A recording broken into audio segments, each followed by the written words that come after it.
2009년 3월 27일 신정훈 시장은 6개 시군에서 나오는 600톤의 쓰레기를 RDF로 제조하고 그 RDF를 나주열병합 발전소에서 사용하기로 합의합니다. 한국지역난방공사는 RDF 사용량을 444톤으로 하는 초안을 계획합니다. 그러나 600톤의 쓰레기에서 제조한 RDF의 양이 계획한 양의 40% 정도인 225톤에 불과하자 한국지역난방공사는 합의 내용이 없던 광주 RDF를 반입하여 사용하는 것으로 계획을 변경합니다. 이쯤에서 광주광역시의 상무소각장 폐쇄와 나주로 그 쓰레기를 떠넘기게 된 과정을 짚어보도록 하겠습니다. 광주시는 2001년도에 상무소각장 가동을 시작합니다. 소각장 반대 투쟁을 이끌어온 광주의 시민단체는 소각장 가동 후 10여 년이 지난 2010년 포항공대 장윤석 교수팀에게 의뢰해 상무소각장 주변 지역 환경상 영향조사를 실시합니다. 그 결과 다역신 농도가 전국 평균에 비해 10배, 유독성인 크롬은 서울 강남 소각장 주변에 비해서 4~5배 높고 니켈은 2007년 광주에서 측정한 평균 농도에 비해 10배 이상 되는 등 세계보건기구의 권고치를 넘어선 수준이 검출됐다고 밝히며 강력한 폐쇄 투쟁에 돌입합니다. 결국 시민들의 강경한 반발에 직면한 광주시는 가동 10년 만인 2011년 상무소각장 폐쇄를 결정하는데요. 이후 단계를 밟아 2016년 최종적으로 발전소를 폐쇄합니다. 그런데 광주시가 이렇게 과감하게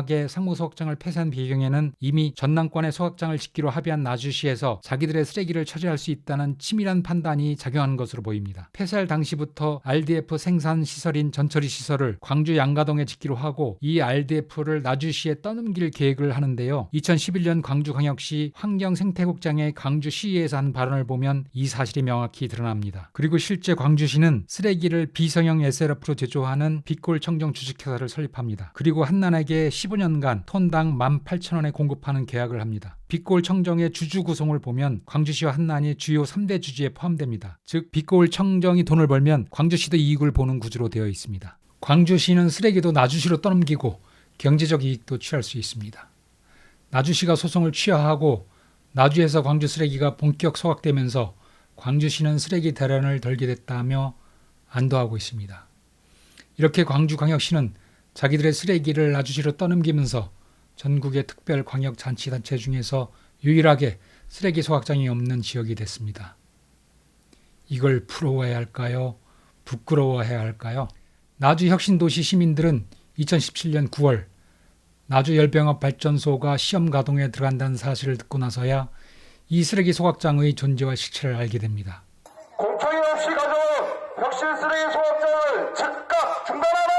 공공기관 노동조합의 연합체인 광전노협을 중심으로 시민단체가 결합된 범시민투쟁본부가 구성되고 즉각적인 반대투쟁에 돌입합니다. 이렇게 반대투쟁을 이끌어온 나주를 중심으로 원주, 전주 등에서도 반대투쟁이 격렬하게 일어나자 국회에서도 SRF의 문제점을 인식하고 2018년 12월 27일 국회 본회의에서 SRF를 신재생 에너지에서 제외하는 법안을 통과시켰고 2019년 10월 1일부터 그 효력이 적용되었습니다. 그러나 기존의 허가받은 나주열병합 발전소의 경우 소급 적용이 되지 않아 갈등이 지속될 수밖에 없게 된 것입니다. 그러나 이 과정에서 이해할 수 없는 풍경이 다시 펼쳐집니다.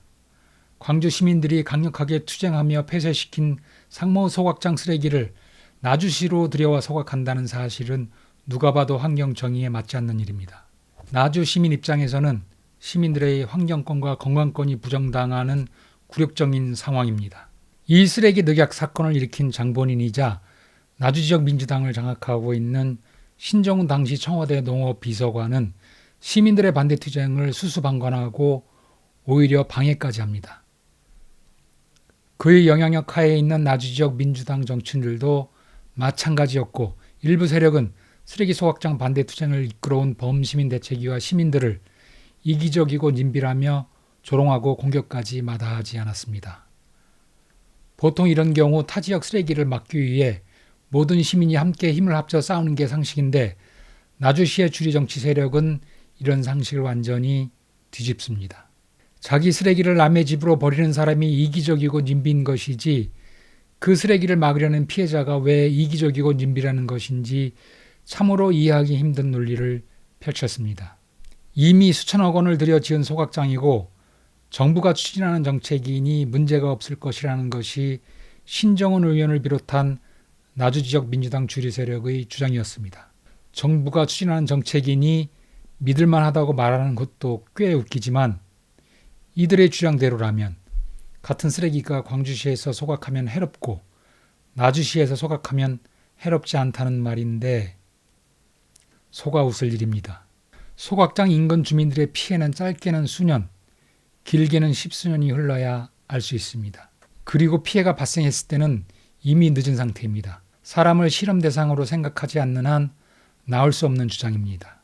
보통 대도시보다는 지방 소도시에서 소각장에 대한 피해가 더 큽니다. 이것은 정주 양태가 다르기 때문인데요. 대도시는 주거지와 일터가 분리되어 있고 잦은 이사 때문에 건강상 피해가 적거나 있어도 원인을 확인하기 어렵습니다. 소도시나 시골은 이사가 거의 없이 수십 년을 한 곳에 살고 주거지와 일터도 동일한 경우가 대부분입니다. 그렇기 때문에 쓰레기 소각에 따른 유해 물질에 더 자주, 더 오래 노출됩니다. 지방 소도시가 십수년 가동되어 온 쓰레기 소각장에 노출되었을 때 그 피해가 어느 정도인지를 청주시 북이면이나 전주시 원상림 마을이 단적으로 보여주고 있습니다. SRF 반대 투쟁 과정에서 나주시와 광주시 비성형 SRF의 사용은 합의에 없는 내용이라며 사업 개시 신고 수리 거부를 하자 한국지역난방공사가 이를 취소해달라며 소송을 제기합니다. 광주고등법원은 이 합의가 전남권 6개 시군이 생산한 RDF뿐만 아니라 합리적인 영업에 필요한 다른 지역 연료 수급도 배제해서는 안 된다는 취지의 판결을 내려 한난의 손을 들어주게 됩니다.